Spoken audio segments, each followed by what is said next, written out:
Hello guys, good morning, good morning. May buntag Luzon, Visayas, Mindanao. Guys, magprito lang tayo ng tilapia guys. So, ang style ko sa pagprito ng tilapia guys, ganito.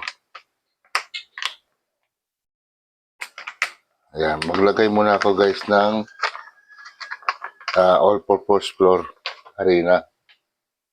Tapos lalagyan ko ng ano guys. Lalagyan ko siya ng paminta. Yan.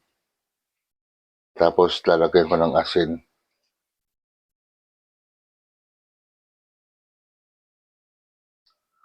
Yan. Tapos imimix ko yan.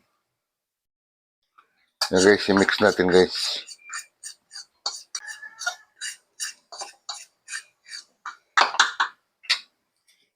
Yan guys, kung makikita nyo guys, ito yung isda guys, oh. Tilapia. Hindi ko nalalagyan ng asin yan guys. Ito na mismo. So, tara. I-prito na natin. Yeah guys, mainit na yung kawali natin guys. Ganito lang gawin natin guys, oh. So, ilagay natin to sa mainit na kawali guys. Ayan.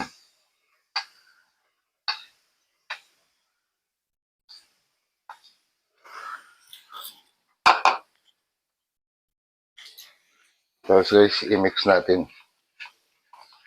Kailangan na mainit yung kawali guys.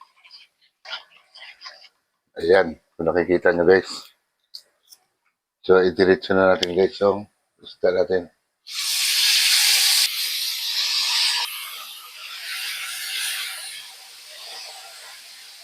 Yung pagkasa. Ayan, oh. Diba? Walang katalsik-talsik. So, hindi kayo dapat matakot. Ayan. Abangan nyo na lang guys. So, baliktad ko. So guys, baliktad natin guys. Yan guys. Medyo okay na to guys. Iahon na natin guys. Tostado na eh.